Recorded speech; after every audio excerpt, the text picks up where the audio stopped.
Hello. So today we're going to talk about topics 5.3 and 5.4. We're going to identify when functions are increasing, decreasing, and then we're going to use that information to find maximums and minimums. So we kind of already know what an increasing function looks like or a decreasing function looks like. Constant would be when it's flat. However, we want to pair that idea with this concept of the derivative. So if you have a increasing function, okay, then you know that the derivative has to be greater than zero. So ultimately, for a lot of the functions today, we're going to take derivatives. We're going to figure out where that is greater than zero would be increasing, and where that's less than zero would be decreasing. Again, the derivative finds the slope. So if the slope is positive, we know that it's increasing at that point. If we know that the slope is negative, then we know it's decreasing at that point. So just to start basic, I have a graph here of f prime. Now, it's very important whenever I give you a graph, you always need to take a look at what that graph is of. So we know, get my pen working here. Okay. Yes. There we go. Okay. So we know that this is f prime of x. So this is a graph of the slopes. Okay. So if you take a look at this, from 0 all the way to 2, right? This section of my graph is positive. This section of my graph on the right is also positive. And then we have two sections in which we have negative values for our derivative. Now, again, this is not the graph of the original function. This is the graph of the derivative. So based off of this information, okay, I can say that f of x, and actually I'm going to be very specific here with my writing. F of x, the original function, is increasing from 0 to 2 and from 4 to infinity. Now, we also know f of x is decreasing from negative infinity to 0 and from 2 to 4 because it's below the x-axis. And again, those would be negative slopes. Okay, so the first idea is understanding the concept of how the derivative tells us if the original function is increasing or decreasing. Okay, so let's go to now let's do a little algebraic. So I give you the same idea. I want to know the intervals of where it's increasing or decreasing. So the first thing that we're going to do here is we are going to take the derivative and we're going to find our critical points, where the derivative is 0 or where the derivative is undefined. So I want to start. Help if my pen was writing. There we go. Okay. So f prime of x, I like to label everything, is going to be a 3x squared minus 3x. Because if I drop the 2 down, if I do a little power rule there, 2 times 3 halves is just a negative 3. Okay, and I want to find my critical points, so I want to know where that is equal to 0. Okay, so if I solve this, now I'm going to do a little factoring. That gives me an x minus 1 if I factor out a 3x. So I know my critical points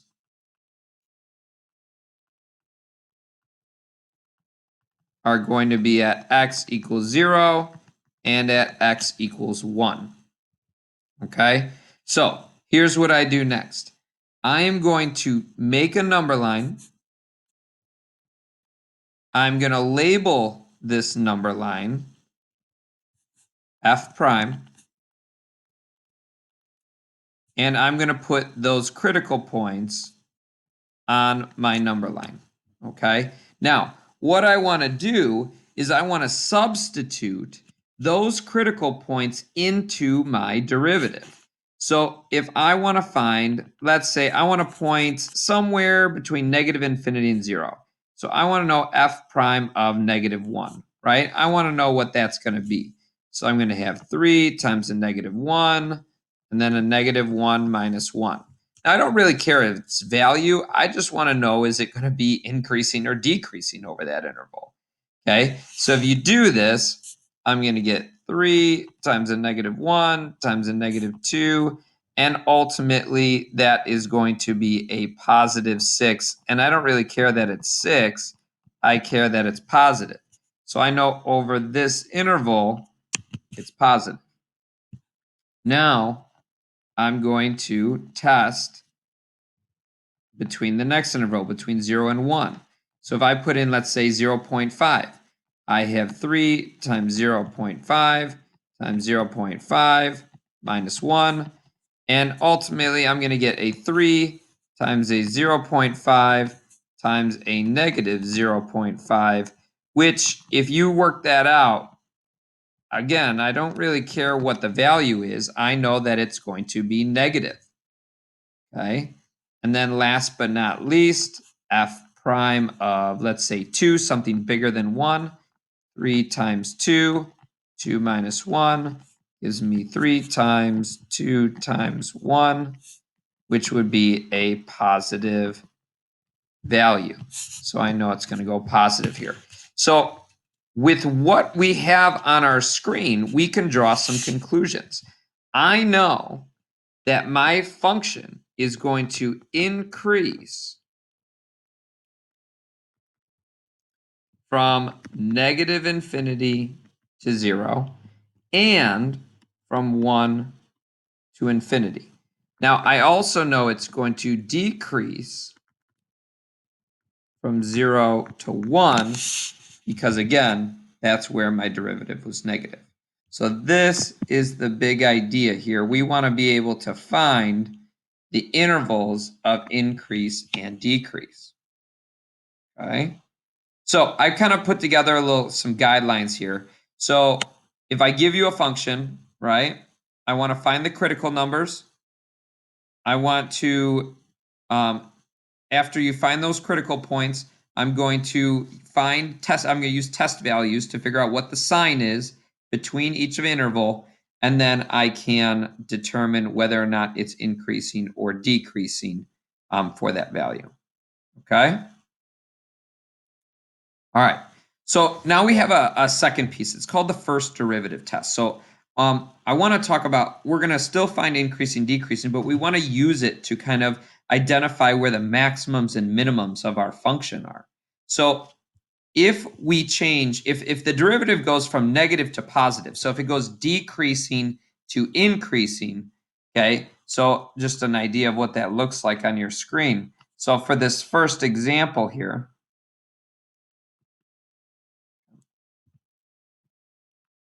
if it goes decreasing to increasing, right, then I know that my function is going to have a minimum. Now, likewise, if your function goes from increasing to decreasing, again, your function is going to have a maximum. If there's no sign change, then you don't have a relative min or a relative max. So here's some pictures here. So again, you can see here, the derivative is less than 0, it's decreasing. And then the derivative is greater than 0, it's increasing, right? That's why we have a minimum. So it went from negative to positive. And I should be more specific. The derivative went from negative to positive. Now, if it flip-flops, if you go from positive to negative, then you're going to have a maximum. Okay? But here in this third example, this third picture, we have it's positive and it's still positive. So there is no extrema. In this case, it's negative and then it's negative. There is no extrema. Okay. So just some little vocabulary. Extrema refers to all of the maximums and minimums. A minima is just plural. Maxima are just plural of those terms. Okay, so let's try to put this into practice. I want all of the relative extrema. I want all of the maxes and mins for this function between 0 and 2 pi. Okay, so I need to first start by taking the derivative and finding those critical points. So the derivative of 1/2 x is just a 1/2, and the derivative of sine is a cosine, and it was minus, so it's still negative. Okay, so now I want to set this equal to 0. I'm going to solve it, so I have a negative 1/2 equals a negative cosine of x, and I can say cosine is equal to 1/2. Now, I have to think of my unit circle. For what values would cosine be 1/2, right? Between 0 and 2 pi. So if I think for a second, that's going to be where x is going to be at pi over 3 and 2 pi. Oh, I think it's just pi over 3, because 2 pi over 3 cosine would actually be negative. So at pi over 3 and at in the fourth quadrant, I'm going to say that's going to be 5 pi over 3. Okay, so these are my two angles for which that happens. Now, what I'm going to do is I'm going to make that number line.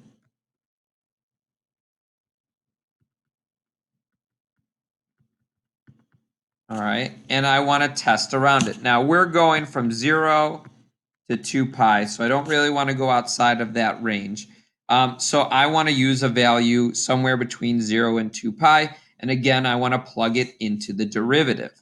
Okay, so if I want f prime of, let's say, something between 0 and pi over 3, let's say pi over 4, right?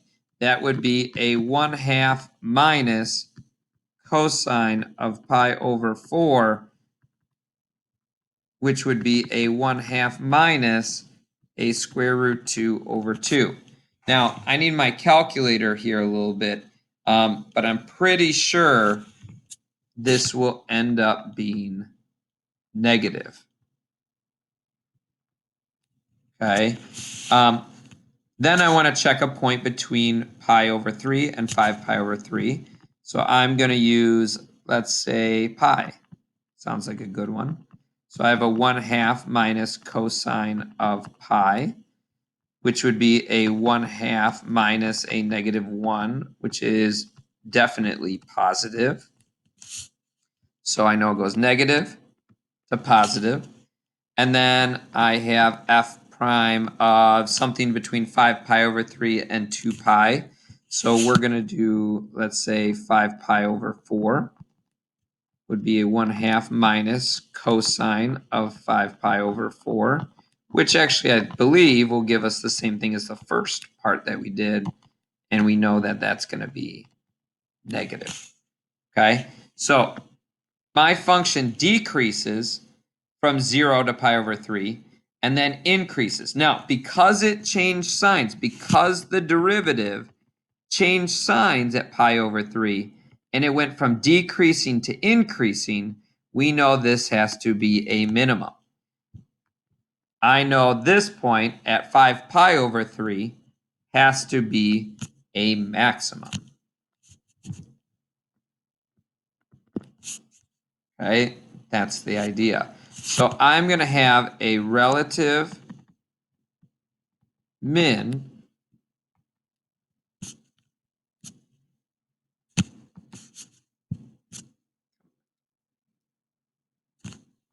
at x equals pi over 3, and I'm going to have a relative max when x is a 5 pi over 3. Okay? So let's do it one more time. Same idea. Okay? So I give you a new function. So we're going to find the derivative of this function. All right? So I want f prime would be a 2/3 x squared minus 4 to now the negative 1/3 times 2x. Okay, which,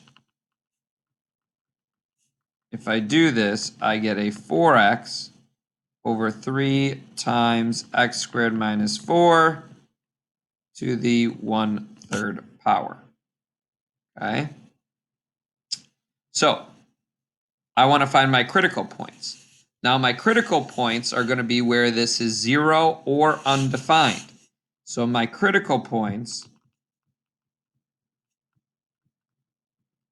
I'm going to separate into two categories here. Okay, so the first category is where f prime of x is 0, which means I want to know where 4x all over 3 times x squared minus 4 to the 1/3 is going to be 0. Now, if you have a fraction equal to 0, ultimately that just means the numerator has to be 0. So the 4x has to be 0, or in this case, we know 4 times 0, so x has to be 0. That is one of my critical points. Now, the other critical point, this has another one, is going to be where f prime of x is undefined. And that comes, your derivative is going to be undefined when the denominator is 0, right? An undefined fraction is when I have some sort of constant over 0. So I'm going to take the denominator,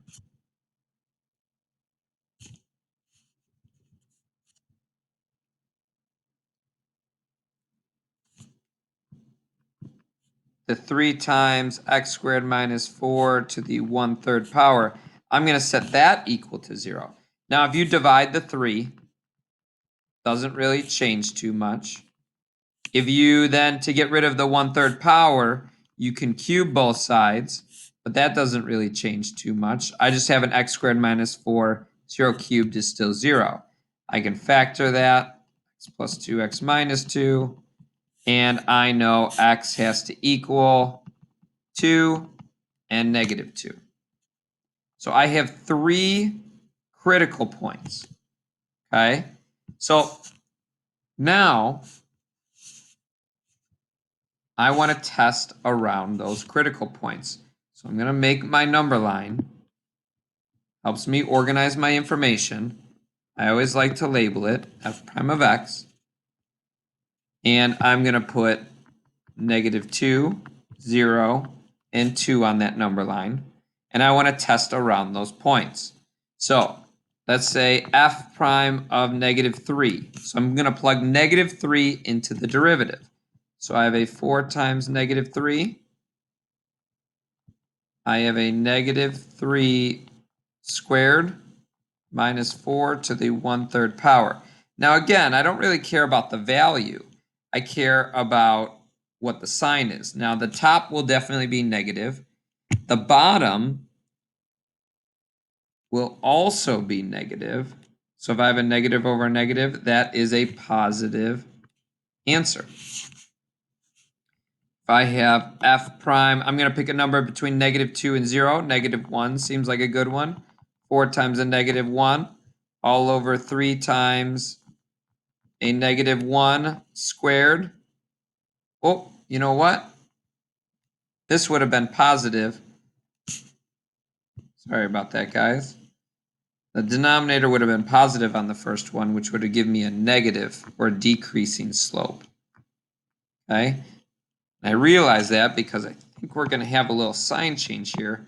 This is 4 times a negative 1 is a negative 4, and this would be minus 4 to the 1/3 power.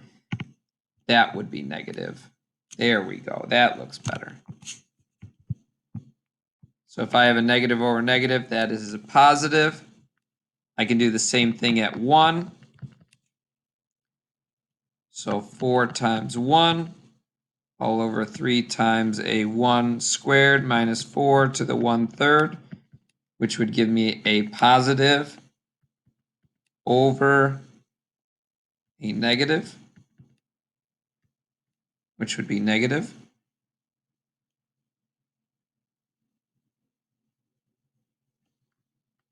And then last but not least, f prime of something bigger than 2, let's say 3.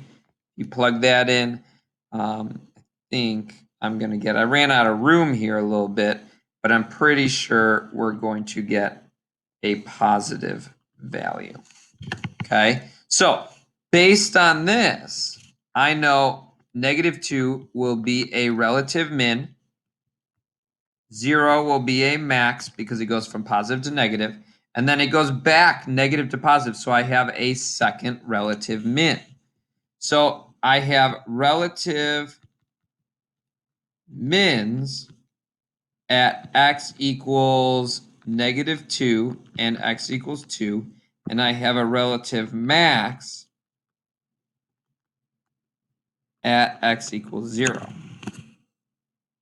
Okay, that's the idea. So we're taking the derivative, finding the critical points, and then we're going to test around those critical points, all right, to figure out is it increasing, decreasing, and then we can use that, okay, to find our maxes and mins.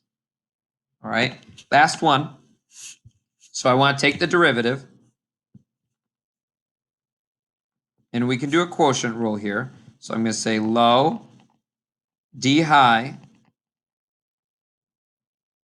minus high d low all over the bottom squared. And I'm going to try to make this look a little nicer. So I have a 4x to the 5th minus a 2x to the 5th minus 2x all over x to the 4th. I can combine like terms. Gives me a 2x to the 5th minus 2x all over x to the 4th. I am going to reduce that a little bit. You can factor out an x from the top. Actually, well, the 2 doesn't really help me. 2x to the 4th minus 2 all over x to the 4th, and then I can cancel one of those out. So I have a 2x to the 4th minus 2 all over x to the 3rd. So that's my derivative, right? So now I want to find the critical points. But critical points can be where it's 0 or undefined. So I want to know where f prime of x is equal to 0, which means I want to know where 2x to the 4th minus 2 is equal to 0. Because it's a fraction, I just want to know where the numerator is equal to 0. And if you add the 2, divide the 2, I get to the x 4th equals 1. And if you take the 4th root of that, you get a plus or minus 1. Now, I also want to know where it's undefined.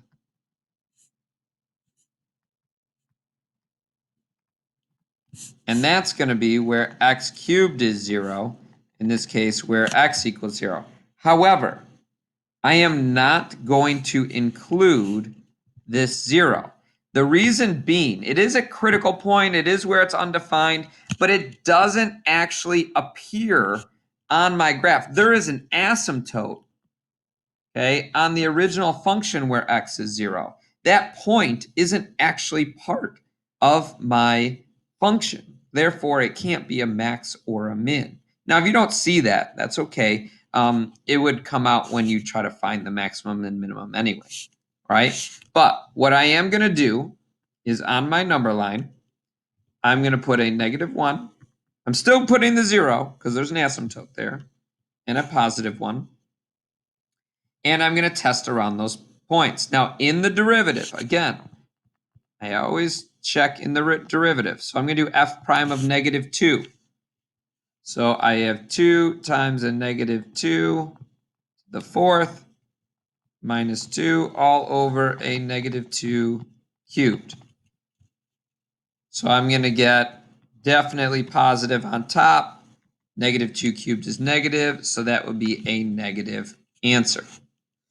Now, f prime of, let's say, a number between -1 and 0 would be a -0.5. So 2 times a -0.5 squared, or sorry, to the 4th minus 2 all over -2, I'm sorry, -0.5, excuse me there.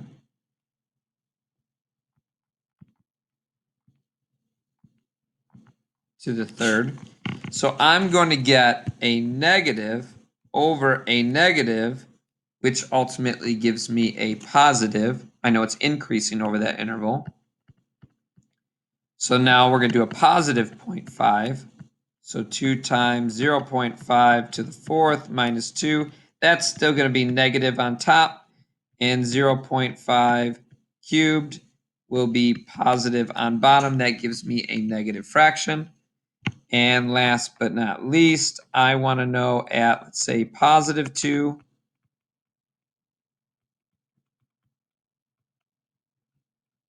And that would give me a positive over a positive, which is a positive. So based off of the information that I've found, I have a minimum here. I have a minimum here. And you would think that I have a max. But again, at 0, there's an asymptote at 0. So therefore, you can't have a maximum at that point. Now, I said before, you might find that when you actually try to find the mins and maxes. And the reason I say that is because if I actually plug in -1 into my function, you can find the location of that maximum or that maximum value. I'm sorry, in this case, minimum. So I can also plug in 1 and find that minimum value. If you plug in 0, it's going to be undefined. You know that that can't be a max or a min. Okay. Now, on this side, I have 3 pictures. Okay. So if you notice that these would be the points, these 3 pictures represent the 3 functions that we just did. Okay. And if you look at this last one, do you see how we have 2 minimums and we don't have any maximum? The reason is because that maximum we found is an asymptote, and that does not ever join together. So this is just the graphical representation to show you. So for example, 1 at pi thirds and at 5 pi thirds, we had a min and a max. So you can see here, pi thirds and 5 pi thirds. And then for the next one, okay, at -2 and 2, okay, so for B, -2 and 2 were our mins, and then I have a max at 0, and then -1 and 1 are our minimums, okay? So this is how we find relative extrema. We're going to take the derivative, find the critical points, test around those critical points, and then based off of those test results, that tells us what type of extrema we would have. Remember, extrema always occur at those critical points, so it's imperative that you can take the derivative and you can set it equal to 0 and solve it, okay?